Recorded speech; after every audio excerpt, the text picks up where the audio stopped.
తక్కువ సమయంలో ఎక్కువ ఇన్ఫర్మేషన్ తెలుసుకోవడమే స్మార్ట్ పీపుల్ చేసే పని. న్యూస్ పేపర్ లాంటి క్లారిటీ, న్యూస్ ఛానల్స్ కంటే క్వాలిటీ. ఏంటి ఇంకేంటి? 4Sides TV app download it. Welcome to the 4Sides TV. దేశవ్యాప్తంగా కులగణన విషయంలో చర్చానీయాంశమైంది. గతంలో 2011లో కేంద్ర ప్రభుత్వం సెన్సస్ నిర్వహించింది. సెన్సస్ నిర్వహించిన తర్వాత అందులో బీసీలు ఎంతమంది, ఎస్సీలు ఎంతమంది, ఎస్టీలు ఎంతమంది అని చేయడానికి ప్రయత్నం చేసింది. తర్వాత కాలంలో 2014లో అధికారంలోకి వచ్చిన బీఆర్ఎస్ ప్రభుత్వం తెలంగాణ రాష్ట్రంలో సైత సెన్సస్ నిర్వహించింది, కులగణన నిర్వహించింది. ఎవరు ఎంత ఎట్లా అనేది ఒకసారి ప్రయత్నం చేసింది. ప్రయత్నం చేసిన తర్వాత అయితే కులగణన నిర్వహించారో ఆ కులగణను మాత్రం బహిర్గతం చేయలేదు, డొమైన్లో పెట్టలేదు. అంతర్గతంగా ఏం జరిగిందా అనే విషయంపై కూడా ఇప్పటిదాకా దాని మీద నీలానే ఉన్నాయి. ఇప్పటిదాకా బహిర్గతం చేయలేదు. ఆ బహిర్గతం చేయని తర్వాత రేవంత్ రెడ్డి సర్కార్ ఎప్పుడైతే అధికారంలోకి వచ్చిందో, కాంగ్రెస్ ప్రభుత్వం వచ్చిన తర్వాత కులగణన చేస్తానో దాని తర్వాత కులగణనకు సంబంధించింది ఎవరు ఎంత, బీసీలు ఎంత, వారి రాజ్యాధికారం ఎంత అనే విషయంపై తను ఒక స్పష్టమైన హామీని ప్రకటిస్తూ కులగణన నిర్వహించిన తర్వాత దీనిపై ముంగటెళ్తానని చెప్పారు. ఎప్పుడైతే కులగణన మొదలు చేశారో హుటాహుటిన 57 క్వశ్చన్స్తో దాంట్లో పొందపరిచారు. ఆ పొందపరిచిన దేంట్లో కేవలం కులాలకు సంబంధించిన సమాచారమే కాకుండా వారికి సంబంధించిన ఆస్తుల వివరాలు, తన దగ్గర ఉన్న ఇండ్ల సంస్థ వివరాలు, అలాగే అనేక ప్రశ్నలతో కూడుకున్న ఈ ప్రశ్నాపత్రంతో ప్రజలు కొంచెం ఒక డౌట్ఫుల్గా దాన్ని చూశారు. గ్రామీణ ప్రాంతాలలో ఎప్పుడైతే కులగణన పూర్తిగా అయినట్టుగా చెప్తున్న సర్కార్, పట్టణ ప్రాంతాలలో కులగణన పూర్తి కాలేదు అని చాలామంది దాన్ని విమర్శించారు. గతంలో ఎప్పుడైతే 2014లో నిర్వహించిన బీఆర్ఎస్ ప్రభుత్వం, బీఆర్ఎస్ హయాంలో ఏదైతే కులగణన చేశారో దానికి సంబంధించిన బహిర్గత చేయకపోవడం, అలాగే అప్పుడు ఏదైతే నామమాత్రంగా చేసిన తర్వాత ఏదైతే ప్రకటించడం జరిగిందో ముఖ్యంగా అంటే ఓరల్గా, అందులో బీసీల శాతం పెరగడం అనేది 2011లో ఎప్పుడైతే కేంద్ర ప్రభుత్వం నిర్వహించిన తర్వాత దానికి సంబంధించింది బీసీల శాతం కానీ, ఓబీసీల శాతం కానీ, ఇంకొక మైనారిటీల శాతం కానీ దానికి పెరగడానికి ఆస్కారం ఉన్నది కానీ తగ్గించడానికి ఆస్కారం లేదు. కానీ ఎప్పుడైతే ఇప్పుడు రేవంత్ సర్కార్ నిర్వహించిన దాంట్లో బీసీల శాతాన్ని తగ్గించడి ఏదైతే చూపెట్టారో దీనికి సైతం పెద్ద ఎత్తున దుమారమే లేచింది. కాంగ్రెస్ పార్టీ బీఫామ్ పుచ్చుకొని ఏదైతే మల్లన్న ఎమ్మెల్సీగా గెలిచిన తర్వాత బహిర్గంగానే దాని మీద ఒక వ్యతిరేకంగా వరంగల్లో బీసీలకు సంబంధించిన ఒక గర్జన ఏర్పాటు చేసిన తర్వాత అందులో మాట్లాడుతూ తప్పుల తడక అని ఒక వేరే విధంగా మాట్లాడుతూ చాలా విద్వేషంగా మాట్లాడారు. దానికి సంబంధించిన మనం మాటలు కూడా, ఆ మాటలు ఏదైతే చెప్పారో దానికి మనం ఇప్పుడు ప్రస్తుతం అయితే చెప్పలేం. కానీ ఈ విషయంపై మాట్లాడడానికి అనేక మంది బయటికి వచ్చారు.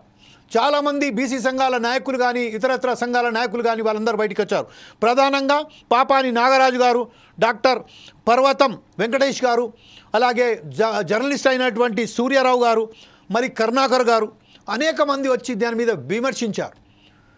కేవలం ఒక తీన్మాన్ మల్లన్నే కాకుండా వేరే వాళ్ళు కూడా చాలామంది దాన్ని వ్యతిరేకించారు. ఈ నేపథ్యంలో నిన్న రేవంత్ రెడ్డి మాట్లాడుతూ గాంధీ భవన్లో ఒకసారి చాలా ఉద్వేగపూర్వమైన ఒక స్పీచ్ ఇస్తూ పార్టీ క్యాడర్ని ఉద్దేశిస్తూ, రెడ్ల రాజ్యాధికారం లేకపోయినా తెలంగాణ రాష్ట్రంలో నేనే లాస్ట్ రెడ్డి ముఖ్యమంత్రి అయినప్పటికీ ఏదైతే తన పార్టీకి సంబంధించిన అధిష్టాన వర్గం అయితే తనకు బాధ్యతలు అప్పగించిందో ఆ బాధ్యతలను పూర్తి చేసే విధంగా కులగణన నిర్వహించిన ఈ సర్కార్ దేశంలోనే మార్గదర్శకంగా నిలిచిందని చాలా ఘాటుగా సమాధానం ఇచ్చారు ఎవరైతే వ్యతిరేకులు ఉన్నారో.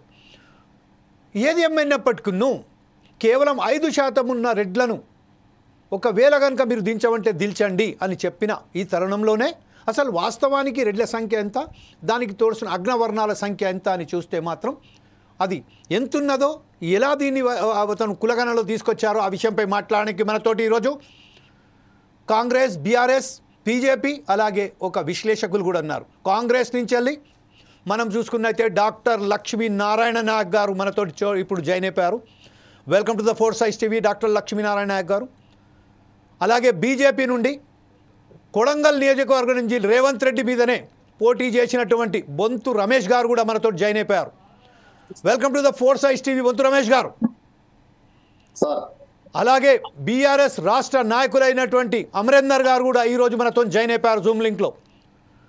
అలాగే నమస్కారం అండి. వెరీ నమస్తే సార్.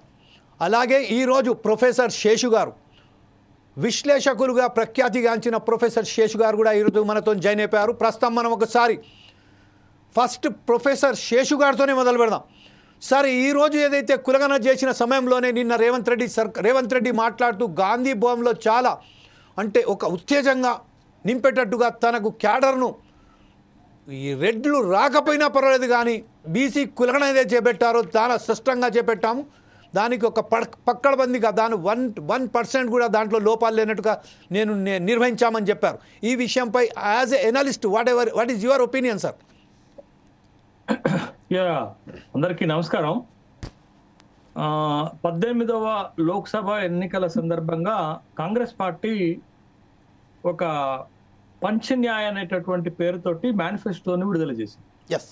ఆ పంచన్యాయలో ఒక న్యాయం ఏంటి అని అంటే హిస్సేదారీ న్యాయం, భాగీదారీ న్యాయం అనేటటువంటిది ఒకటి పెట్టారు. దాంట్లో ప్రధానంగా వాళ్ళు ఇచ్చిన హామీ ఏంటంటే దేశవ్యాప్తంగా కాంగ్రెస్ పార్టీ అధికారంలోకి వస్తే కులగణన చేస్తుంది అనేటటువంటి హామీని ఇవ్వటం జరిగింది. అదే క్రమంలో తెలంగాణ రాష్ట్రంలో కూడా శాసనసభ ఎన్నికలు జరుగుతున్న సందర్భంలో కాంగ్రెస్ పార్టీ కామారెడ్డి డిక్లరేషన్ ని ఇవ్వటం జరిగింది. కామారెడ్డి డిక్లరేషన్ లో కూడా ప్రధానంగా ఇచ్చినటువంటి హామీ ఏంటి అని అంటే తెలంగాణలో కాంగ్రెస్ పార్టీ అధికారంలోకి వస్తే కులగణన చేస్తాము అనేటటువంటి హామీని ఇవ్వటం జరిగింది. తెలంగాణ కంటే ముందు కూడా ఈ కులగణన డిమాండ్ దేశవ్యాప్తంగా వస్తున్నటువంటి సందర్భంలో మొట్టమొదట బీహార్ ప్రభుత్వం కులగణన చేసింది, కులగణన రిపోర్టుని బయట పెట్టింది. ఆ కులగణన రిపోర్టు ప్రకారంగా బీహార్లో బీసీలు 63% ఉన్నారని ఆ రిపోర్టు బయట పెట్టినటువంటి సందర్భం మనకి తెలుసు. అయితే కేంద్రంలో కాంగ్రెస్ పార్టీ అధికారంలోకి రాలేదు, కానీ తెలంగాణ రాష్ట్రంలో కాంగ్రెస్ పార్టీ అధికారంలోకి వచ్చింది.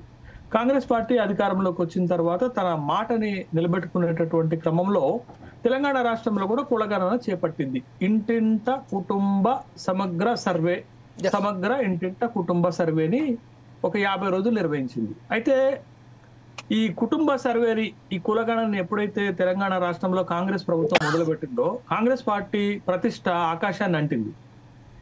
ఈ కులగణన రిపోర్టుని ఎప్పుడైతే కాంగ్రెస్ ప్రభుత్వం విడుదల చేసిందో, ఈ కులగణన రిపోర్టు విడుదల చేసిన తర్వాత కాంగ్రెస్ ప్రతిష్ట పాతాళంలోకి పడిపోయింది. ఎందుకు నేను ఈ మాట అంటున్నానంటే, ఇప్పుడు బీసీలు కానీ, బీసీ సంఘాలు కానీ, కుల సంఘాలు కానీ ఎవరు కూడా కుల గణనని వ్యతిరేకించట్లే. కుల గణనలో బీసీలకు వ్యతిరేకంగా వచ్చినటువంటి రిపోర్టుని వ్యతిరేకిస్తున్నారు. దీన్ని కాంగ్రెస్ పార్టీ గమనించాల. నిన్న గాంధీ భవన్ లో ఈ కులగణన పైన పవర్ పాయింట్ ప్రజెంటేషన్ ఇస్తున్నటువంటి సందర్భంలో ముఖ్యమంత్రి రేవంత్ రెడ్డి గారు ఒక 2 కీలకమైనటువంటి అంశాలని మన ముందు పెట్టారు. కానీ ఆ 2 కీలకమైనటువంటి అంశాలు మనం అడుగుతున్నవి కాదు, మనకు కావాల్సింది కాదు. మేము అడుగుతున్నది ఏంటంటే, ఫిబ్రవరి 4వ తారీఖు నాడు శాసనసభలో మీరే కులగణన రిపోర్టు 6 పేజీల రిపోర్టుని చదివారు. చదివిన తర్వాత మేము అనేక అభ్యంతరాలు వ్యక్తం చేశాం. ఆ అభ్యంతరాలన్నింటినీ మీకు పంపించాం. పునఃసమీక్ష చేయమన్నాం, అభ్యంతరాలు ఉన్నాయన్నాం. మా అభ్యంతరాలను పరిగణలోకి తీసుకొని పునఃసమీక్ష చేయాల్సినటువంటి బాధ్యత ప్రభుత్వానికి.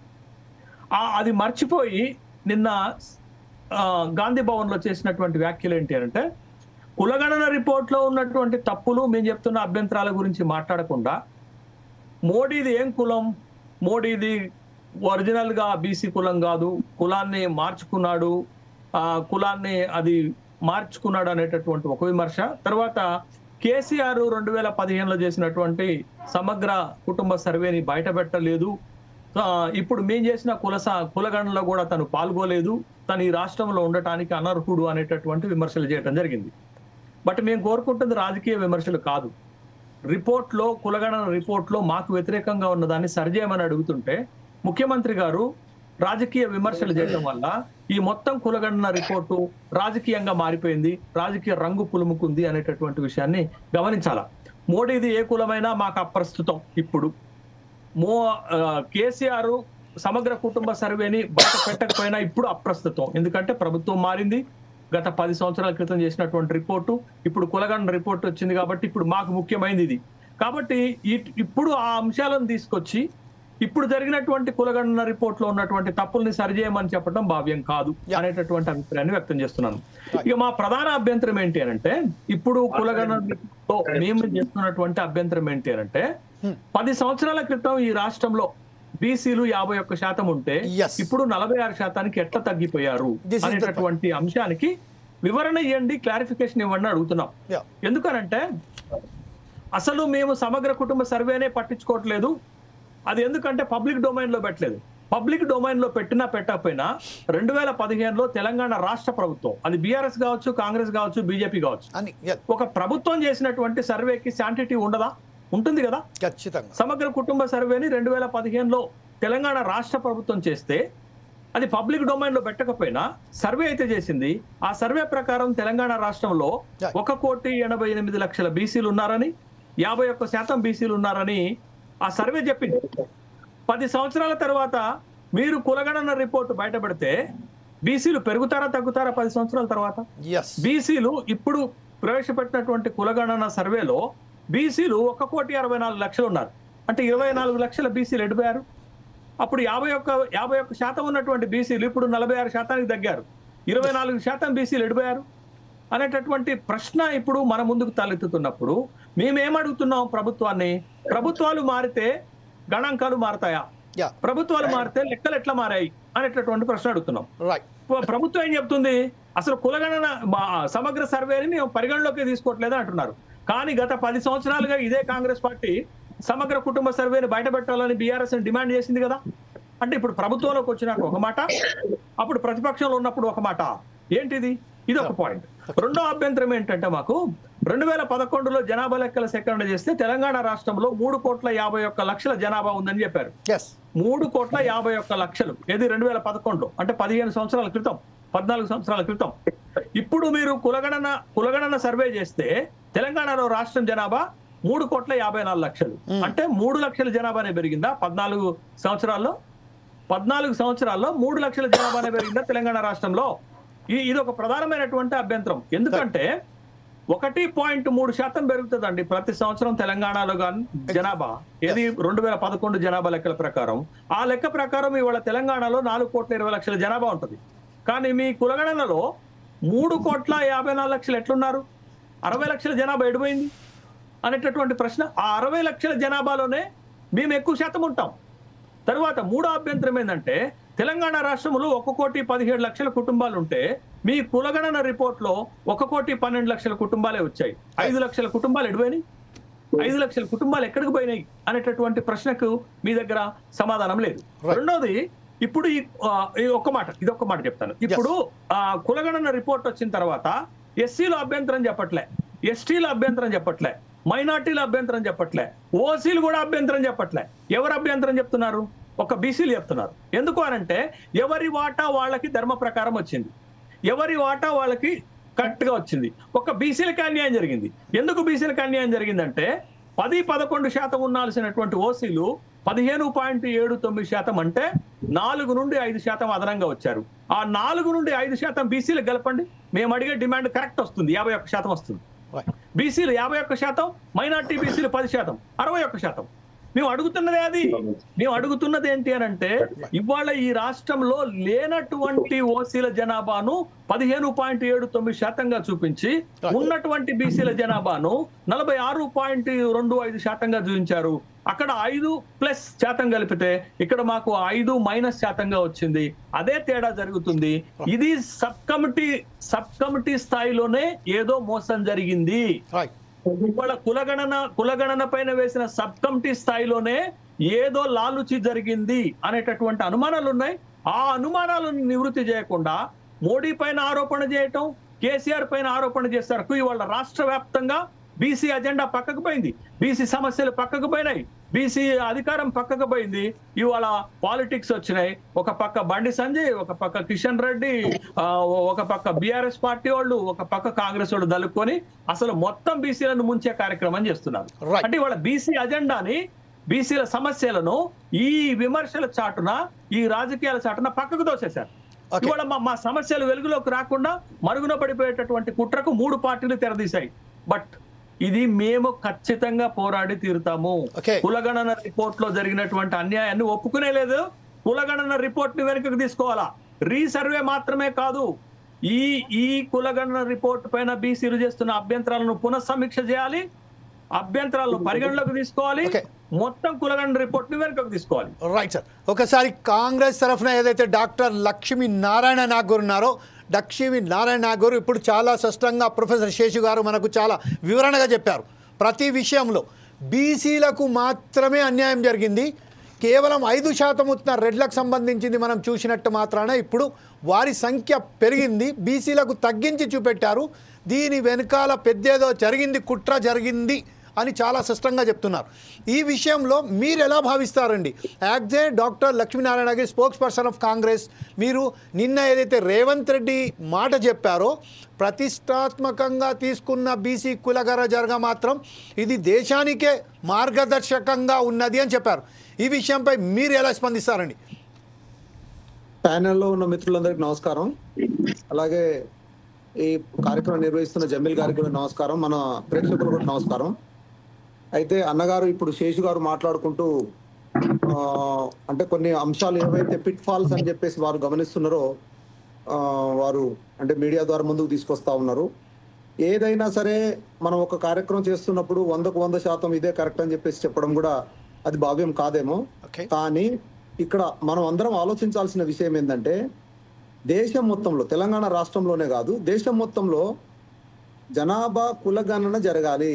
ఎందుకంటే ఈ సమాజం అవునన్నా కాదన్నా కులాల ప్రాతిపదికన కొంత అణచివేత కావచ్చు, లేకుంటే కొన్ని రకాల వెనుకబాటుతనం కావచ్చు ఈ సమాజంలో, భారతదేశ సమాజంలో ఉన్నది. దీన్ని కులగణన చేస్తే వారి దామాషా ప్రకారం, వారి లెక్కల ప్రకారం వారి ఫలాలు అందాలని చెప్పేసి ఇప్పుడు రేవంత్ రెడ్డి గారు దీనికి క్యాల్కులేషన్ కు ముందుకొచ్చారు. కానీ ఇది రాహుల్ గాంధీ గారి మానస పుత్రిక. గతంలో భారత్ జోడో యాత్ర చేస్తున్నప్పుడు కూడా దేశం మొత్తం తిరుగుకుంటూ కూడా దేశం మొత్తంలో కూడా ప్రతి రాష్ట్రంలో కులగణన జరగాలని చెప్పేసి రాహుల్ గాంధీ గారు చెప్పారు. దానికి ఇప్పుడు కాంగ్రెస్ పార్టీ అధికారంలో వచ్చిన రాష్ట్రంగా తెలంగాణలో రేవంత్ రెడ్డి గారు శాస్త్రీయంగా ఈ కులగణన కార్యక్రమాన్ని తీసుకొచ్చారు.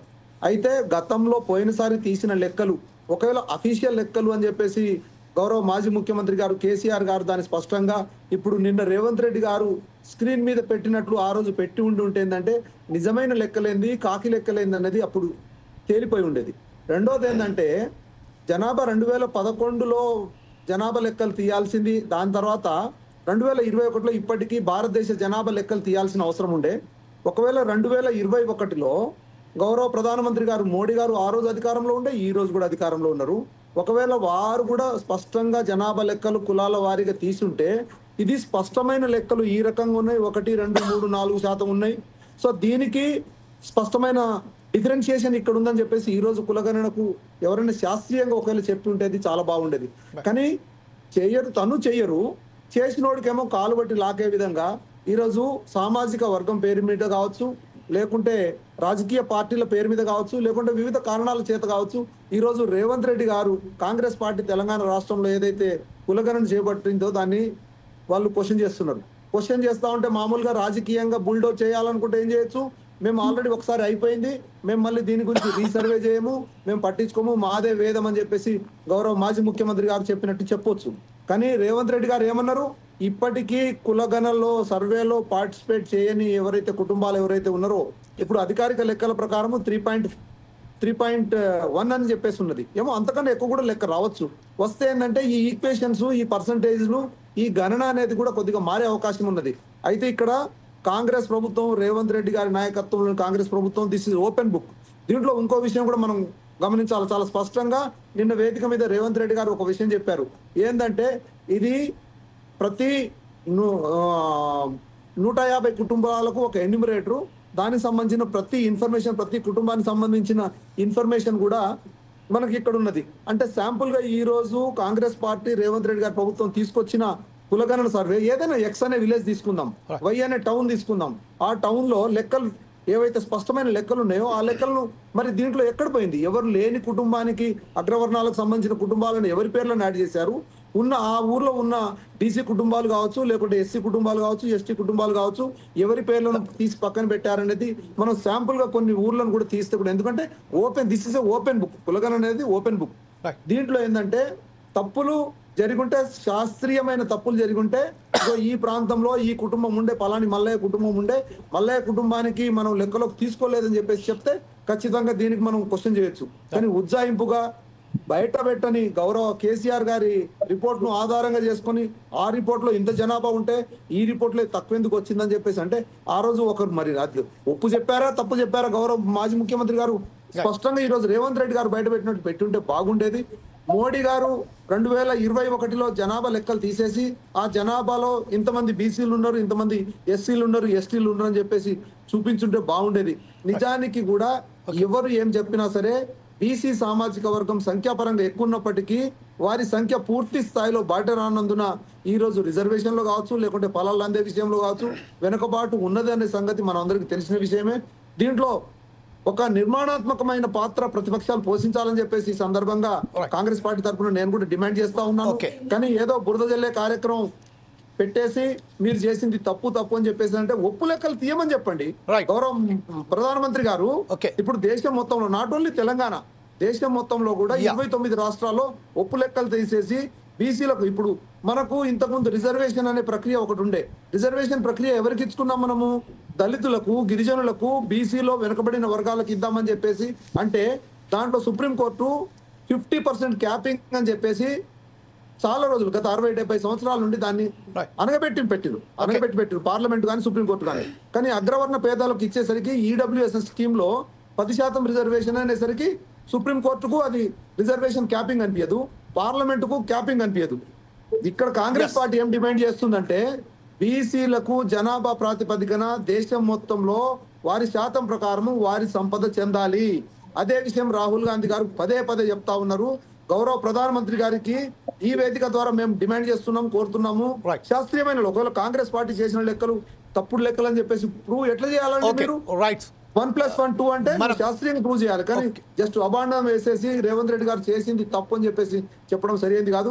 ఇప్పటికైనా ఈ నెల 28వ తారీఖు వరకు ఇంకా ఎన్ని కుటుంబాలు అయితే పాల్గొనలేదో, అది బీసీ కుటుంబాలు కావచ్చు, వేరే కుటుంబాలు కావచ్చు, 3.1 ఎక్కువ కూడా రావచ్చు. అది వస్తే మళ్ళీ పర్సంటేజ్ మారే అవకాశం ఉన్నది.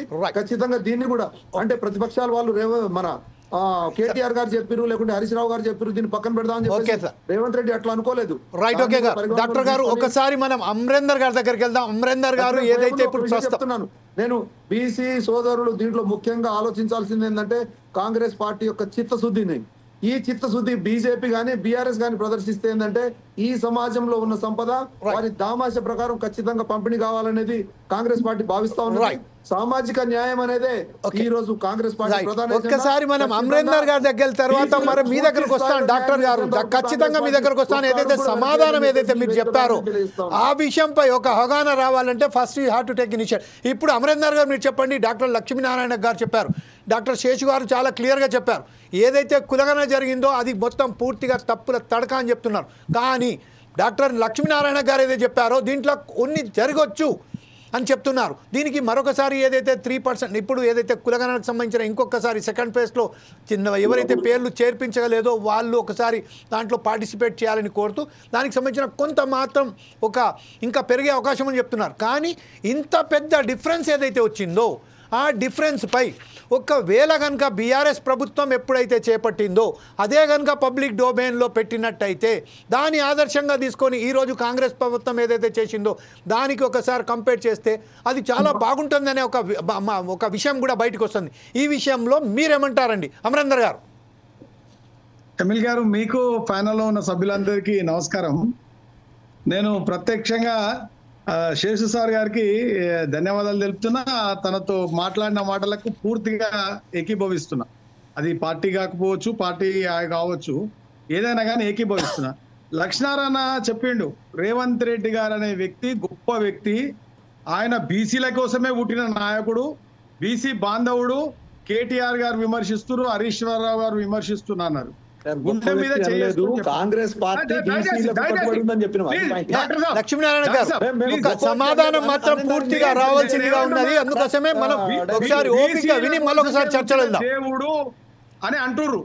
కానీ నేను ఒక విషయం ఏంటంటే, మొట్టమొదటిగా మేము విమర్శ పక్కన పెడితే, శేషసార సొంటోళ్ళు పక్కన పెడితే, ఒక 3 ఉమ్మడి జిల్లాలకు సంబంధించినటువంటి మేధావుల సభకు మేధావులతో ఎన్నిక కాబట్టేటువంటి తీన్మార్ మల్లన్న అలియాస్ చింతపండు నవీన్ కుమార్ గారు మొదటి విమర్శ చేసి అదే నాలాంటోడో లేకపోతే మన రమేష్ అన్ననో ఇంకెవరో చేస్తే మమ్మల్ని జైలు వేస్తుండే. ఇప్పుడు ఆయన ఏమన్నాడు, అన్పార్లమెంట్ లాంగ్వేజ్ మాట్లాడకుండా ఈ పత్రులని దేంట్లో పోషి తలగబెట్టాలని చెప్పిండు ఆయన. అది తర్వాత ఆయన ప్రత్యక్షంగా ఒక పత్రులను తీసుకొని ఆయన యూట్యూబ్ ఛానల్లో ప్రత్యక్షంగా తలగబెట్టిండు ఆయన. మేము ఫస్ట్ విమర్శ అనేది మీరు తీసుకోవాలి. ఏ పార్టీకి సంబంధించిన వ్యక్తి, ఎవరు వ్యక్తి చేస్తారు ఫస్ట్ విమర్శించిండా, లేకపోతే కేటీఆర్ విమర్శించిండా, అమరేందర్ విమర్శించిండ్రా? నేను అది కాదు, మొట్టమొదటిగా మీ పార్టీలో జవాబుదారితనం లోపించింది. ఆయన చెప్పిండు, కేసీఆర్ గారు చేపట్టిన 2014లో ఉన్నటువంటి కులగణన సమగ్ర సర్వే గొప్పగా ఉంది, మా బీసీల కన్నా న్యాయం ఉంది, కానీ అప్పుడు బయట పెట్టకపోవడం కూడా కొంచెం తప్పు జరిగింది. కానీ బాబు ఆగండి మళ్ళీ మాట్లాడతారు. నెక్స్ట్ చర్చలో మీరు ఇంట్రెస్ట్ కావచ్చు, కానీ ఇప్పుడు ప్రస్తుతం అయితే ఇంట్రడక్షన్ ఉందో అది మొత్తం పూర్తిగా చెప్పనండి. ఇక మీరు కాంగ్రెస్ మొత్తం చించుకుంటా అంటే నేను అంతకంటే ఎక్కువ చించుకుంటాను. నేనేమంటున్నా, ఆయన ఏమన్నాడు, ఆయనే చెప్పిండు మొత్తం మీద బీసీలకు ఈయన లాస్ట్ ముఖ్యమంత్రి, నెక్స్ట్ ముఖ్యమంత్రి బీసీలు అవుతారని చెప్పిండు. మేము దానికి వెల్కమ్ చెప్తున్నాము. తీన్మార్ మల్లన్నకు ఫస్ట్ తీన్మార్ మల్లన్నకు సమాధానం చెప్పండి. నేను ఒకటే అంటున్నా, ఇంకొకటి గుడ్డిలకే చెప్తున్నా, ముఖ్యుడు ఉందంటే ఇట్లా చూపెడితే అయిపోతుంది. దీన్ని ఇట్లా చెప్పుకొచ్చి ఇట్లా చూపెట్టవలసిన అవసరం లేదు. కేసీఆర్ గారు సమగ్ర సర్వే చేసినప్పుడు మీకు ఇండ్లెన్ని ఉన్నాయి, మీ దగ్గర ఉన్నటువంటి పశు సంపద ఎంత ఉంది, లేకపోతే కోళ్ళు ఎన్ని ఉన్నాయి, బర్రెలు ఎన్ని ఉన్నాయి, ఆవులు ఎన్ని ఉన్నాయి, మేకలు ఎన్ని ఉన్నాయి అంటే రేవంత్ రెడ్డి గారు ఏం మాట మాట్లాడో, పలికి వాళ్ళోడా, మా పరిస్థితులు ఎందుకురా నీకు, కులగణన చేసేందుకు బుద్ధున్నోడన్నా చేస్తాడా, ఇవన్నీ అవసరమా, మళ్ళీ ఎవరికి బుద్ధి ఉంది ఎవరికి లేదు, ఇప్పుడు ఆస్తులు పాస్తులు లేకపోతే చెప్పడం. ఈయనకు ఒకటే అండి జమీల్ గారు, కంప్లీట్లీ డైవర్షన్ పాలిటిక్స్ చేసే దాంట్లో ఆయన అప్పుడు వెనకడ సురభి నాటకాలు, భాగవతాలు, లేకపోతే మా భారతం వేసేది మా ఊర్లలో, అంతకంటే గొప్ప నటుడు రేవంత్ రెడ్డి. రేవంత్ రెడ్డి అనే వ్యక్తి ఈరోజు కులగణన అంటుడు. ఈయన మా పవర్ ప్రజెంటేషన్ చేసిండు, చాలా అద్భుతంగా చేసిండు. అన్నాడు, ఎప్పుడు చేసిండండి, ఎక్కడ చేసిండండి? ఆయన మొత్తము బీసీ సంఘాలన్నీ తిరుగుబాటు చేస్తే తీన్మార్ మల్లన్న అనే వ్యక్తి ఆ నవీన్ మీ పత్రులను కాల్చేస్తా అని చెప్తే అవన్నీ తీసుకొని బీసీలలో చలనం వస్తుంది, బీసీలలో ఉద్యమం స్టార్ట్ అవుతుంటుంది అని చెప్పే ఉద్దేశంతో మన అక్కడ ఉన్నటువంటి బట్టి విక్రమార్క, మా బీసీ మంత్రి ఉన్నాడు కదా పొన్నం ప్రభాకర్, అల్కా దొరుకుతాడు, ఆయనతో సమాధానం చెప్పి మొట్టమొదటిగా వీళ్ళ చిత్తశుద్ధి ఈ కులగణన మీద చైర్మన్ ఎవరు వేసిండండి? ఉత్తమ్ కుమార్ రెడ్డి వేస్తారా? ఇక్కడనే మోసపోతుంది. మీకు ఇంకో విషయం చెప్తా, ఈయన ఎలక్షన్ కంటే బిఫోర్ ఆయన మాట్లాడిన మాటలు ఏమని అన్నాడండి, ఇక్కడ మేము అందరం బీసీలము ఎస్టీలమే ఉన్నాం, ఈ ప్యానల్లో అందరం కూడా మైనార్టీ వర్గాలకు చెందిన వాళ్ళమే ఉన్నాం. ఆయన ఏమన్నాడు, బీసీలు కాదు, ఎస్టీలు కాదు, ఎస్సీలు కాదు, ఈ తెలంగాణలో ఉన్నటువంటి రెడ్లకే రాజ్యాధికారం ఉంటది, ఇక్కడ ఉన్నటువంటి పార్టీలన్నీ కూడా బీజేపీ అయినా బీఆర్ఎస్ అయినా కాంగ్రెస్ అయినా లేకపోతే ఏ పార్టీ అయినా రెడ్ల చేతిలో పెట్టండి, రెడ్లకు భూములు ఉండాలి, రెడ్లు పరిపాలించాలి, మీ పార్టీలన్నీ మనగడ కొనసాగించాలంటే రెడ్ల చోట అయితే అని చెప్పి ఇవాళ శుద్ధపూస లెక్క 5% ఉన్న రెడ్లను దిగిపోతాము, నాటకాలు ఆడుకుంటా ఫేర్ గా లేకుండా ఇట్లాంటివి చేయడం వల్ల మనుషుల మధ్యన ఒక విషం చిమ్మేటట్టుగా, ఒక వైషమ్యాలు చిమ్మేటట్టుగా చేసి బీసీలు అంటే గొర్రెలు చేస్తారా, బర్రెలు చేస్తారా, ఇది చేస్తారా అని చెప్పి ఆయన తాడిచెట్లకు మొన్న ఇయ్యలేదా? నేను అందుకే ఉంటున్నా, నీ లోపల నిష్పక్షతం. కామారెడ్డి డిక్లరేషన్ పాపం రాహుల్ గాంధీ కూడా ఆయనకి ఏం తెలిసినట్టు లేదు, వాళ్ళు ఏది చెప్తే పాపం ఆమెను తెచ్చి ఆ వరంగల్ సభకు పిలుస్తామన్నారు. వరంగల్ సభకు రాను, నేను నీ చేసే పద్ధతులు బాగలేవు, ఇయ్యలేదు, 2500 ఇస్తాను ఇయ్యలేదు, ఇస్తాను ఇయ్యలేదు, ఇప్పుడు పంచాయతీ పెట్టి నువ్వు ఒకటండి జమీల్ గారు, ఈయనకు బీసీలకు తెలంగాణకు ఈ యొక్క కులగణనకు మన మోడీ సంబంధం ఏముందండి? మోడీ కులం ఏంది? అదే ప్రశ్న మీద నేను ఒకసారి మన బీజేపీ నాయకులైనటువంటి మన బొంతు రమేష్ గారిని అడుగుదాం. బొంతు రమేష్ గారి దగ్గరికి వెళ్ళిన తర్వాత మరి మీ దగ్గరకు వస్తాను. ఈ కంటిన్యూలో ఇదే వచ్చం మీద మనం మాట్లాడదాం. బొంతు రమేష్ గారు ఒక్క నిమిషం, లక్ష్మీనారాయణ గారు, I will come back to you again. నేను వస్తాను మళ్ళీ మీ దగ్గర. ఒక్క మాట, ఇక్కడ అంటే డిస్కషన్ శాస్త్రీయంగా జరిగితే బాగుంటది. వ్యక్తిగత దూషణలకు ఆయన ఖచ్చితంగా ఎక్కడ కూడా వ్యక్తిగతంగా నేను ఫోర్ సైజ్ టీవీ వ్యక్తిగతంగా వ్యతిరేకం, దీనికి సంబంధించిన వ్యక్తిగతంగా ఎక్కడ పోలేదు. కాకపోతే ఇంకొక మాట చెప్తున్నా, ఆ పాయింట్ చూడండి దయచేసి. చింతపండు నవీన్ ఉచ్చవాసి చింతపండు నవీన్ అనేది శాస్త్రం కాదు. మనం ఒకసారి చర్చలో వెళ్ళే మనం ఒకసారి మనం ఏం చేద్దామంటే ప్లీజ్ బోత్ ఆఫ్ యూ అదే చింతపండు నవీన్ గురించి మరొకసారి మనం మాట్లాడదాం. నెక్స్ట్ వర్షన్ లో మీరు అదే చింతపండు విషయంలోనే వస్తున్నాను. కాకపోతే ఇప్పుడు ఒకసారి మన బీజేపీ నాయకుని అయినటువంటి బొంతు రమేష్ గారి దగ్గర వెళ్దాం. బొంతు రమేష్ గారు నిన్న ఏదైతే రేవంత్ రెడ్డి మాట్లాడుతూ ఒక డైవర్షన్ పాలిటిక్స్ని తీసుకొచ్చారు. ఎప్పుడైతే ఇంత వ్యతిరేకత ఉన్నదో రాష్ట్రంలో, ఒక బ్రహ్మాండమైన వ్యతిరేకత వచ్చింది, బీసీ కులాలందరూ ఐక్యమై ఒక్కసారిగా కాంగ్రెస్ మీద ఒక ఉద్యమం లాగా ఒక ఊపిరిలాగా బయటకు వచ్చారు. కాబట్టి ఒక్కసారిగా దాన్ని తిప్పుతూ మోడీ గారి కులం ఏంది, గతంలో అగ్ర కులాలకు చెందిన వాళ్ళు తర్వాత బీసీలలో చేర్చారు. ఇంకొక విషయం ఏంటంటే 2011 ఏదైతే సెన్సస్ జరిగిందో 2014లో ఎప్పుడు జరిగిందో అది ఎందుకు బహిర్గతం చేయలేదు అని చెప్పారు. ఈ విషయంపై యాజ్ ఏ బీజేపీ నాయకునిగా మీ వర్షన్ ఏంటండి? ప్యానల్లో ఉన్న వాళ్ళకి అందరికీ నమస్కారం అండి. ముఖ్యంగా రేవంత్ రెడ్డి గారు ఈరోజు రాష్ట్రంలో వారు ముఖ్యమంత్రి అయిన తర్వాత మొత్తం ఫస్ట్ ముఖ్యమంత్రిగా ప్రమాణ స్వీకారం చేసినప్పటి నుంచి ఈరోజు ఫ్రస్ట్రేషన్లో ఉన్నారు.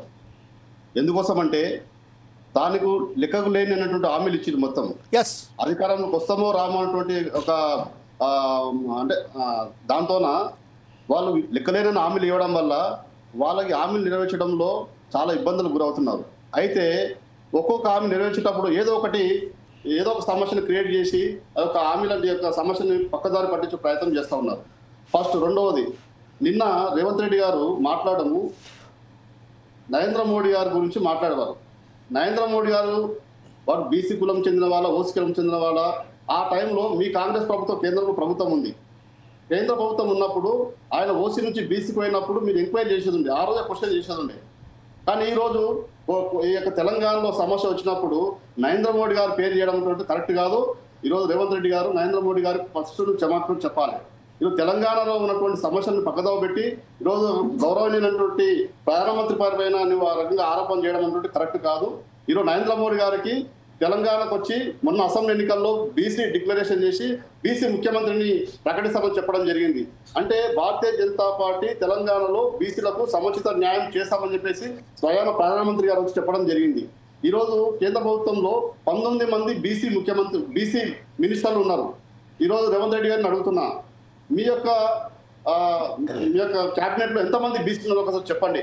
ఓసీలు ఎంతమంది చెప్పండి, ఎస్సీలు ఎంతమంది చెప్పండి, ఎస్టీలు ఎంతమంది చెప్పండి.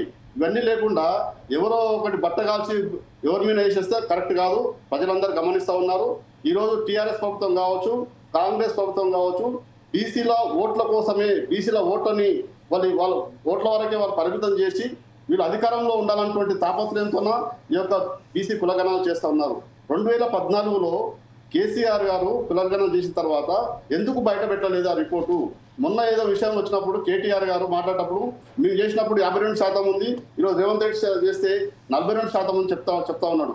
అదే విషయం 10 సంవత్సరాల క్రితం ఎందుకు టీఆర్ఎస్ ప్రభుత్వం చెప్పలేదు? రెండవది, ఈరోజు రేవంత్ రెడ్డి గారు కులగణన చేసిన తర్వాత పారదర్శకత లేకుండా ఈరోజు మా కొడంగల్ నియోజకవర్గంలో చాలా మంది వలసలు వెళ్తూ ఉన్నారు, ముంబైకి, లేకుంటే పూనాకు, హైదరాబాద్కు. అలాంటి ఫ్యామిలీని లెక్క లేకుండా కేవలం వచ్చిన వాళ్ళతోనే సర్వే చేసి లేకుంటే అక్కడ ఉన్నటువంటి వాళ్ళ కాంగ్రెస్ నాయకులు ఎవరైతే ఉన్నారో వాళ్ళు చెప్పిన పేర్లు రాపించి కేవలం పథకాలు వాళ్ళకు మాత్రం అందేటట్లు చేసి వాళ్ళ పేర్లు రాపియడం అటువంటిది కొడంగల్ నియోజకవర్గం జరిగింది. కాబట్టి ఈ రకంగా తెలంగాణలో అంత కూడా జరిగిందని నేను భావిస్తున్నా. కాబట్టి ఇది కాంగ్రెస్ ప్రభుత్వం ఒకటి శుద్ధశుద్ధి ఉండాలి. వాళ్ళకు ఇప్పుడు 42% అని చెప్పారు, మళ్ళీ 10% కాంగ్రెస్ ముస్లింలని కలిపితే 52 అంటున్నాడు. ఇప్పుడు ముస్లింలకు రిజర్వేషన్ ఇస్తామని చెప్తాడు, మళ్ళీ ముస్లింలకు మళ్ళీ బీసీలలో వాళ్ళకు వాటా కల్పిస్తామని చెప్తున్నాడు. కాబట్టి రేవంత్ రెడ్డి గారు ఏదైనా క్లారిటీ లేకుండా మాట్లాడుతున్నారు. వాళ్ళకు ఉన్నటువంటి పరిస్థితుల్లో ఈరోజు రాహుల్ గాంధీని మెప్పించాలని చూస్తున్నాను. ఇప్పుడు రాహుల్ గాంధీకే క్లారిటీ లేదు, ఆయన ఏ కులం కూడా ఎవరికి తెలియని పరిస్థితి కనిపిస్తా ఉంది. రాహుల్ గాంధీని మెప్పించడం కోసము ఆయన ఇష్టం వచ్చినట్ల బీసీ కులాలను అడ్డం పెట్టుకొని ఈరోజు రాజకీయాలు చేస్తున్నటువంటి కరెక్ట్ కాదు. నీకు చిత్తశుద్ధి ఉంటే నీ యొక్క క్యాబినెట్ లో బీసీలకు సముచిత న్యాయం కల్పించు. అదేవిధంగా బీసీ రిజర్వేషన్ అంటున్నావు, ఇంతవరకు రిజర్వేషన్ కన్ఫర్మ్ కాలేదు ఇక్కడ తెలంగాణలో. కాబట్టి మీరు ఈ రాజకీయాలు మన సార్ చెప్పాడు అమరేందర్ గారు, లక్ష్మీనారాయణ గారు, రాజకీయాలు పక్కకు పెట్టాలని చెప్తున్నారు. రాజకీయాల్లో చేసిందే రేవంత్ రెడ్డి, అందరినీ విమర్శించిందే రేవంత్ రెడ్డి, ఇష్టం వచ్చినట్టు మాట్లాడిందే రేవంత్ రెడ్డి. ఆయన ఒక్క మాట మాట్లాడితే మీరు మళ్ళీ ఆయన రేవంత్ రెడ్డి ఎందుకు అంటున్నారు. కాబట్టి రేవంత్ రెడ్డి అనే వ్యక్తి ఈరోజు తెలంగాణలో ఉన్నటువంటి ఒక ఫెయిల్యూర్ ముఖ్యమంత్రి, ఉన్నటువంటి ముఖ్యమంత్రుల్లో ఫెయిల్యూర్ ముఖ్యమంత్రి. ఒక సంవత్సరం అవుతుంది, ఎక్కడ కూడా ఈరోజు రైతులు కావచ్చు, లేకుంటే వ్యాపారస్తులు కావచ్చు, లేకపోతే విద్యార్థులు కావచ్చు, ఉద్యోగులు కావచ్చు, ఎవరు కూడా సాటిస్ఫై లేరు. వాళ్ళని ఇచ్చినటువంటి హామీలు ఏదో ఒకటి కూడా నెరవేర్చలేదు, అందరూ బాధపడుతున్నారు. కానీ ఇలాంటి పరిస్థితుల్లో మీరు కులగణన తీసుకొచ్చి రేవంత్ మన ప్రధానమంత్రి గారి పైన లేకుంటే ఇంకెవరి పైన కేసీఆర్ పైన దూపడం కరెక్ట్ కాదు. నీకు ముఖ్యమంత్రిగా ఉన్నావు, నీ ప్రభుత్వం నీ చేతిలో ఉంది. కులగణన చేసేటప్పుడు స్పష్టంగా ఏ గ్రామంలో ఎంతమంది ఉన్నారు, ఎవరు వాళ్ళతో వెళ్ళారు, ఎవరు అప్పుడే చేసేది ఉండే.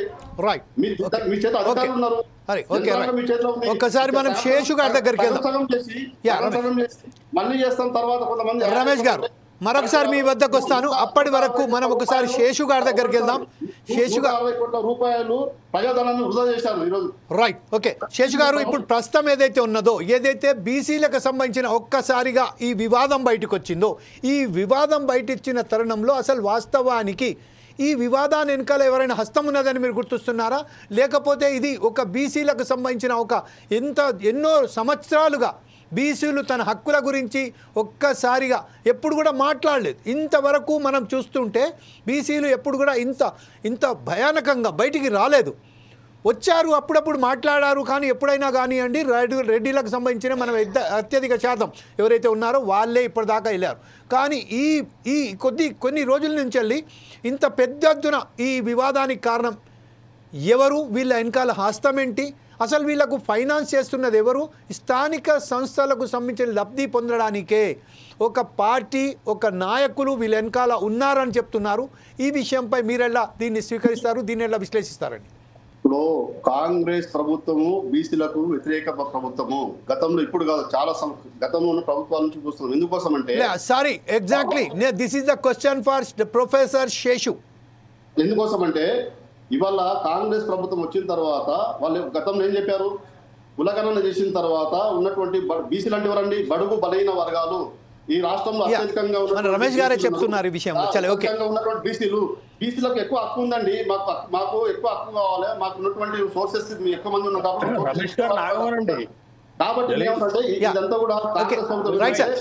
యాక్చువల్లీ రమేష్ గారు, మీరు ఒక్క విషయం ఏంటంటే పార్లమెంట్ లో బీసీలకు సంబంధించిన ఎలాంటి రిజర్వేషన్ లేదండి, ఎస్సీ ఎస్సీలకు మాత్రమే రిజర్వేషన్ ఉన్నది. ఆ విషయంపై శేషు గారు ఇప్పుడు మీరు అడిగిన క్వశ్చన్కు మీరు సమాధానం ఇవ్వాల్సిందిగా కోరుతున్నా.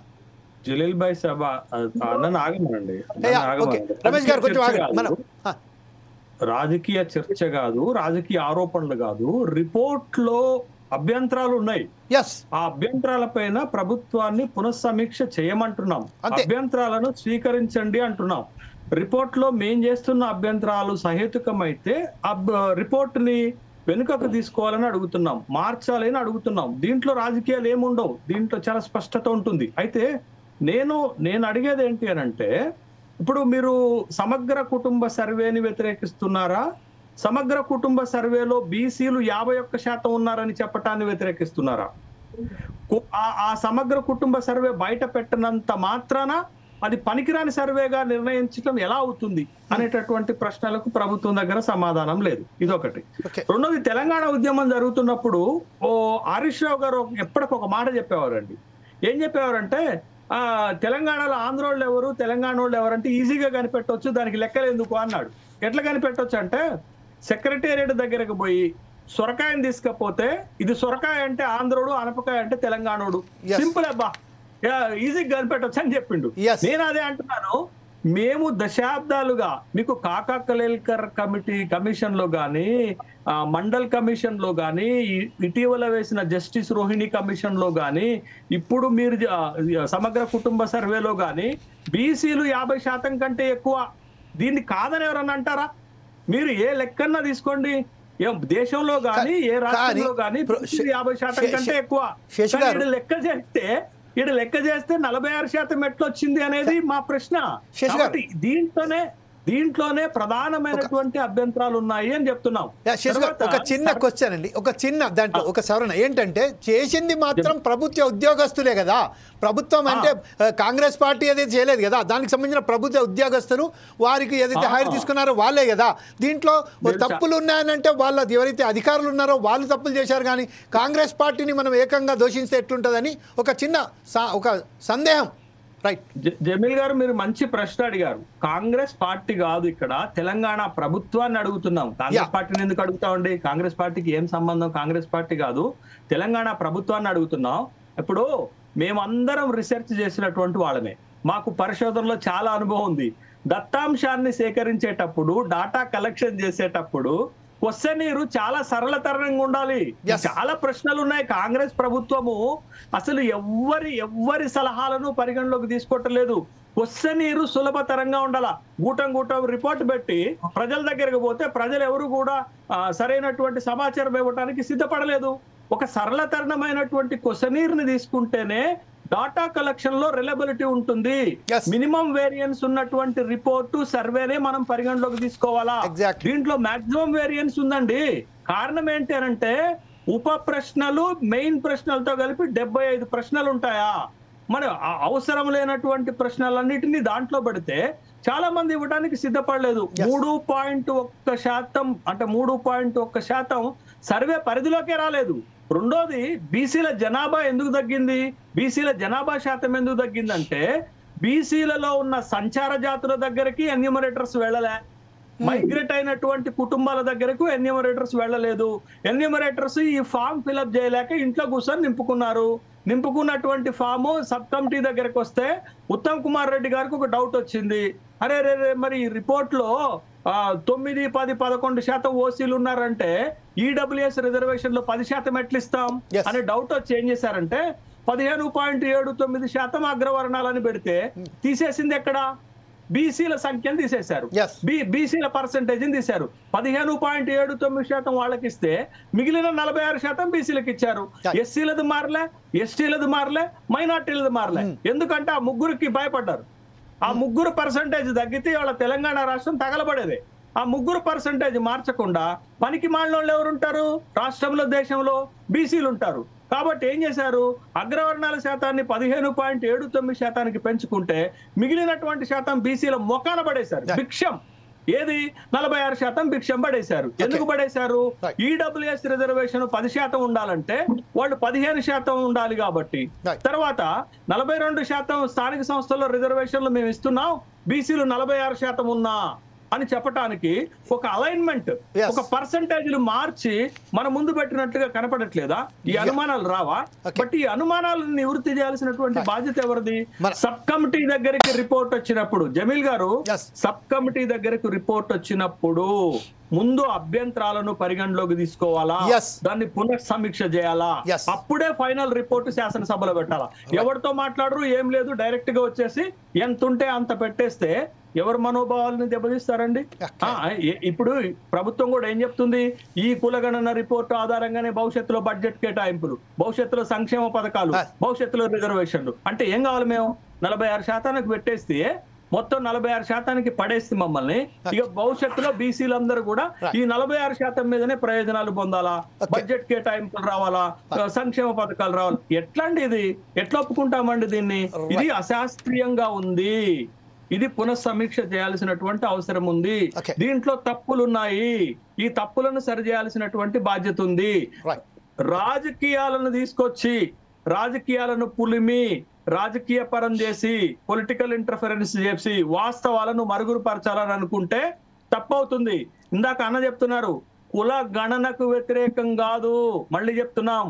కాంగ్రెస్ ప్రభుత్వం తీసుకున్న నిర్ణయాన్ని ఆహ్వానిస్తున్నాం. కాంగ్రెస్ ప్రభుత్వం గొప్ప నిర్ణయం తీసుకున్నది. కానీ రాహుల్ గాంధీ స్ఫూర్తికి వ్యతిరేకంగా కులగణన రిపోర్ట్ లో తప్పులున్నాయి.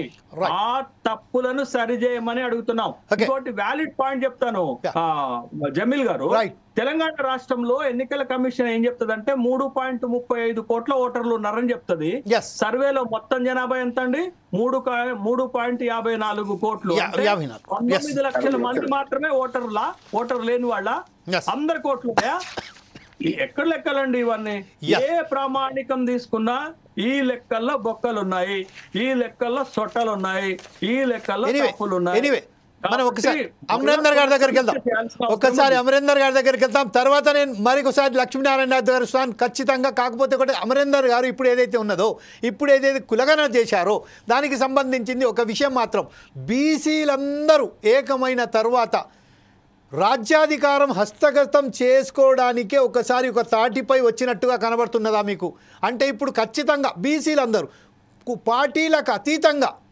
పార్టీలకు అతీతంగా అందరూ బీసీ కులాలందరూ ఒక తాటిపై వచ్చి తన ప్రత్యేక ఒక పార్టీ నిర్మించి దాని ద్వారా రాజ్యాధికారం సాధించడానికే ఇదొక బ్రహ్మాండమైన పన్నాగం చేసినట్టుగా మనకు అవపడుతుంది. ఈ విషయంపై మీరు చెప్పండి సార్. జమీల్ గారు, ఇప్పుడు శేషు గారు ఒక మాట చెప్పిండు, ఎట్లా గుర్తుపట్టాలంటే ఆంధ్రోళ్ళని తెలంగాణలో గుర్తుపట్ట అన్నపక సొరకాయ ఉన్నది మంచి పద్ధతి అని చెప్పిండు. నేను కూడా ఒక చిన్న లక్షణాలకు ఒక క్వశ్చన్ వేస్తున్నా. నేను ఏమంటున్నా అంటే, మనము బీసీలము ఉన్నాము, బీసీల యొక్క శాతం తగ్గింది అని చెప్పిర్రు. ఫార్వర్డ్ క్యాస్ట్ వాళ్ళు ఒక 8% పెంచుకున్నారు, 15% చిల్లర వాళ్ళు అయ్యారు. అది ఎట్లయిందని చెప్పలేదు కదా, ఎవరు వచ్చారని. ఒక విషయం, 2014 నుంచి బీసీలు పిల్లలంగానే లేదు, సంసారాలు చేయలేదు, పెళ్లిళ్ళు కాలేదు, ఎక్కడ డెలివరీలు కాలేదు, అసలు మనుషులే ఉండలేదా? ఇది నేనేమంటున్నా అంటే, కొంచెం చిన్న లెక్క, అది చిన్న లాజిక్. నేనేమంటా అది మర్చి ఎవరినో బదనాం చేయాలనే ఉద్దేశంతో చేస్తుండు. నేనేమంటున్నా ఇంకోటి కూడా, బీసీలు అందరూ ఏకమవుతారు, ఏకమైనాక ఇట్లాంటివన్నీ వస్తాయి, రేపు రాజ్యాధికారం దిశగా ప్రయాణిస్తారు, 100% వస్తుంది.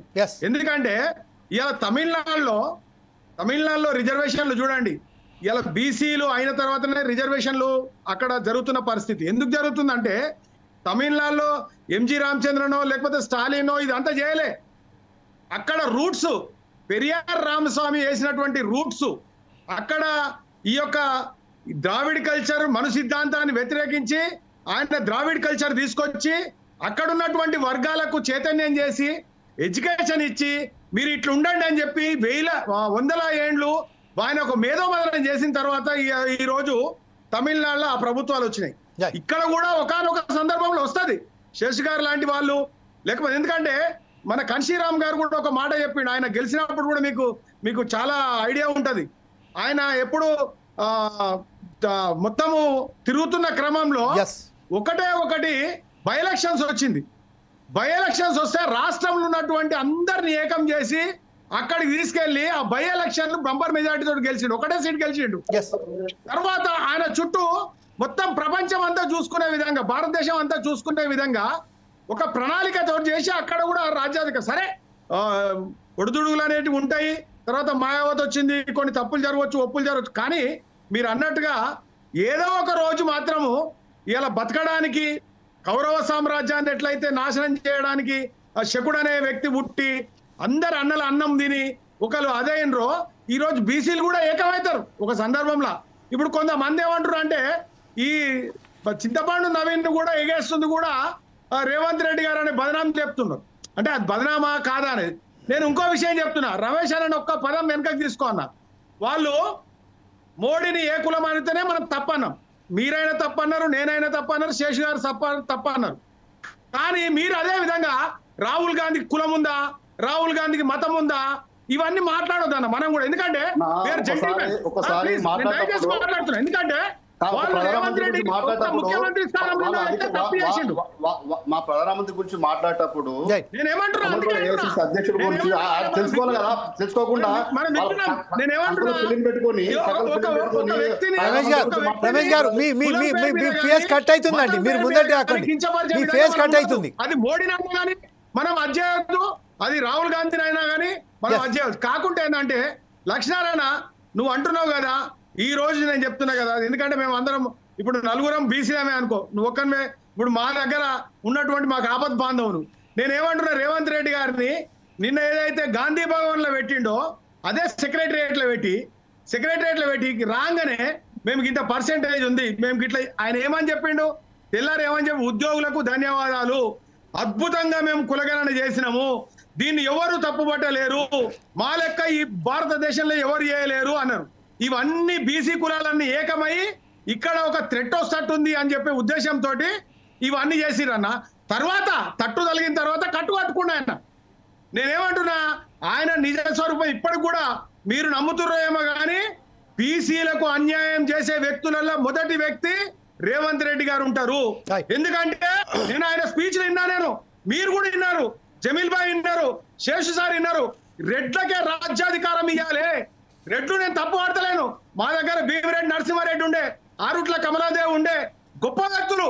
ఈ నిమ్న జాతులని రావి నారాయణ రెడ్డి ఉన్నారు, మేము చూసినాం, వాళ్ళని ప్రత్యక్షంగా చూసినాం. భీమి నరసింహారెడ్డి గారు మా ఇంట్లోకి వచ్చి కూర్చుండు. కానీ వాళ్ళు ఎప్పుడు ఈ విధంగా మాట్లాడలే, రెచ్చగొట్టలే, ప్రజలను రెచ్చగొట్టలే. తెలంగాణ సాయుధ పోరాటంలో అందరినీ ప్రజలు ఏకం చేసిరు.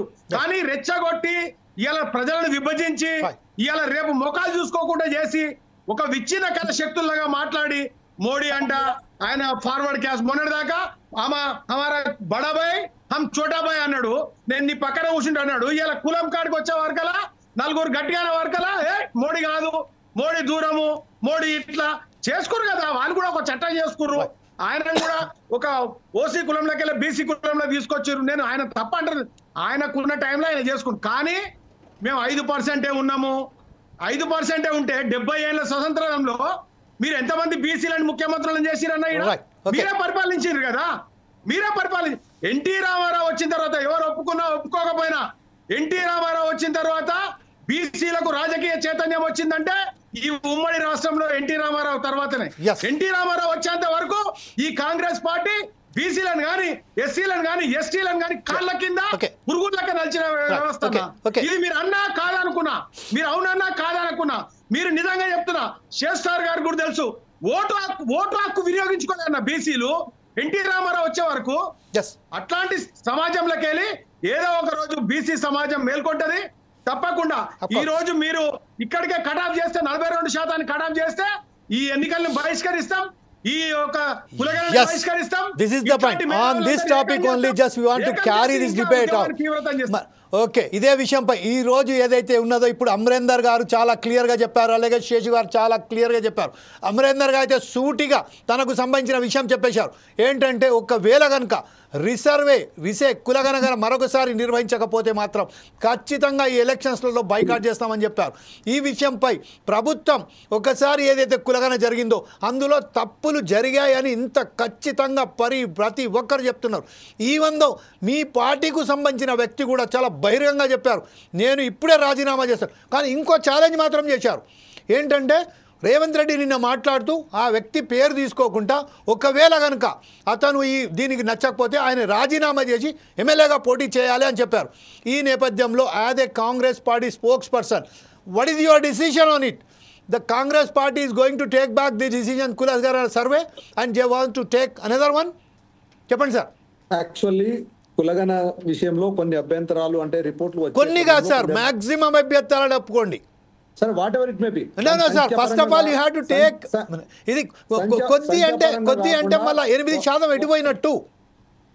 ఒక అభ్యంతరమే ఎక్కువ అభ్యంతరమే. అందుకనే దానికోసం అని చెప్పేసి ఈ 15వ తారీఖు నుండి 28వ తారీఖు వరకు రీసర్వే చేసేసి ఇంకా ఏమన్నా అభ్యంతరాలు ఉంటే దాంట్లో క్రోడీకరించాలని చెప్పేసి గౌరవ ముఖ్యమంత్రి గారు నిన్ననే డిక్లేర్ చేశారు. అది మనం ఈ రోజు డిస్కస్ చేస్తున్నాం. కానీ నిన్ననే మళ్ళీ 28వ తారీఖు వరకు మనకు రీసర్వే ఉందని చెప్పేసి అన్నారు.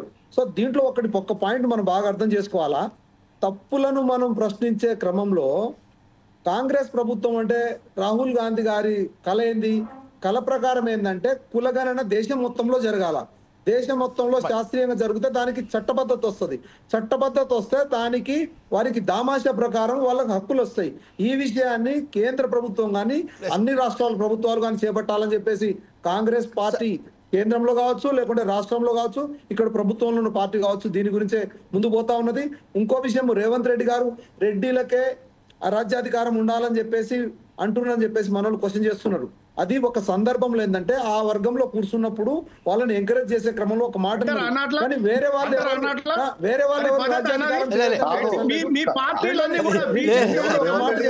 ఆ విషయంలో చాలా ఒక విషయం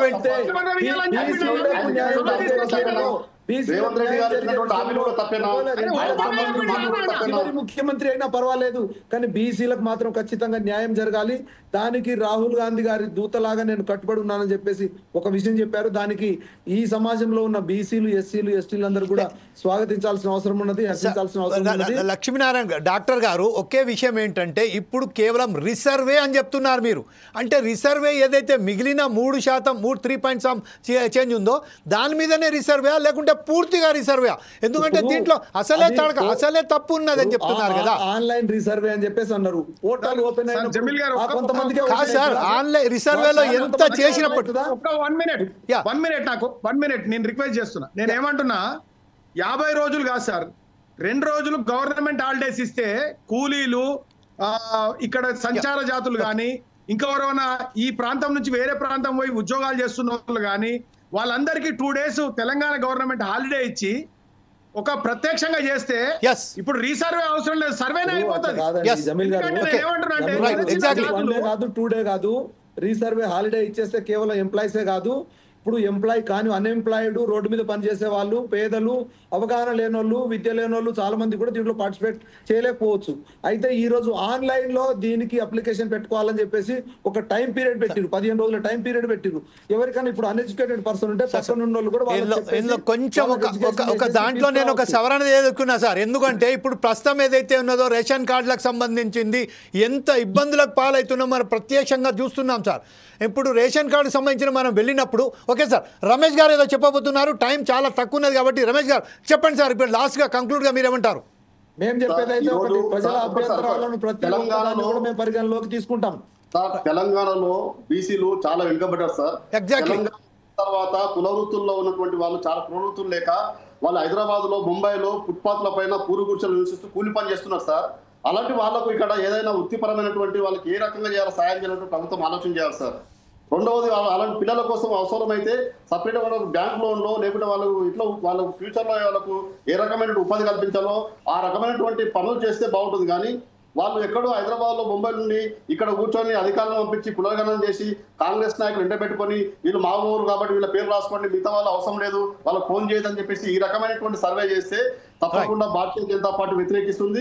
రాబో రోజుల్లో పారదర్శకంగా కనుక సర్వే చేస్తే భారతీయ జనతా పార్టీ దేశం మొత్తంలో జనగణన చేయాలి, కులగణన చేయాలి, అప్పుడు దీనికి సరైన పరిష్కారం దొరుకుతుంది. లాస్ట్ ఒక కంక్లూడ్ గా డాక్టర్ గారు ఒకే ఒక విషయం, బీసీలు 52% తెలంగాణ ఉన్నారు, రాజ్యాధికారం కోరుకోవడం తప్పేం లేదు. అది కాకుండా వాళ్ళని బీసీల లోపల వాళ్ళని విడదీసి కులాల లోపల వాళ్ళు చిచ్చులు పెట్టి మేమే అధికారం ఉండాలన్నటువంటి ఒక తాపత్రయం రేవంత్ రెడ్డి గారు చేస్తున్న చూడు, అది తప్పంటున్నాం. ఎంత కూడా బీసీ కులాల వాళ్ళు గమనిస్తున్నారు. రాబో రోజుల్లో తిరుగుబాటు చేస్తారు. ఇక కాంగ్రెస్ లో ఏ రకంగా అయితే బీసీలు తిరగబడ్డారో ఇక తెలంగాణలో కూడా బీసీలు కూడా తిరగబడే అవకాశం కనిపిస్తా ఉంది. Right. At the end of the conclusion doctor Lakshminarayana గారు ఒకే ఒక విషయం చెప్పండి సూటిగా. ఈ ఏదైతే తప్పుల తడకగా భావిస్తున్న ఈ కులగణను కాంగ్రెస్ ప్రభుత్వం వెనక్కి తీసుకొని ఇప్పుడు శేషు గారు అన్నట్టు, అమరేందర్ గారు చెప్పినట్టు, మన రమేష్ గారు చెప్పినట్టు దీనికి మరొకసారి పూర్తిగా రిసర్వే చేయడానికి కాంగ్రెస్ ప్రభుత్వానికి ఉన్న అభ్యంతరాలు ఏంటి, దేనికి నిరాకరిస్తున్నది? లాస్ట్గా కంక్లూడ్ ఒకే విషయం చెప్పేసి కట్ చేయండి సార్ ప్లీజ్. ఇద్దరు అన్నదమ్ముల మధ్య పంచాయతీ వస్తే పెద్ద మనిషి పరిష్కరించాలా. దీనికి దేశం మొత్తంలో ఉన్న జనగణన, కులగణన ఒకటే దీనికి పరిష్కారం. మోడీ గారు దేశం మొత్తంలో ఉన్న బీసీల జనాభా తీయాలి, అన్ని వర్గాల జనాభా తీయాలి, జనాభా లెక్కలు కూడా తీయాలి. ఎందుకంటే ఇప్పటికీ దాదాపు 15 సంవత్సరాలు కావస్తా ఉన్నది, ఇప్పటికి జనాభా లెక్కలు రాలేదు. కాబట్టి దీనికి శాస్త్రీయంగా దేశం మొత్తంలో దీనికి జరగాలి. ఇక్కడ రాష్ట్రంలో ఉన్న ప్రతి అభ్యంతరాన్ని కూడా కాంగ్రెస్ పార్టీ పరిగణలోకి తీసుకుంటుంది.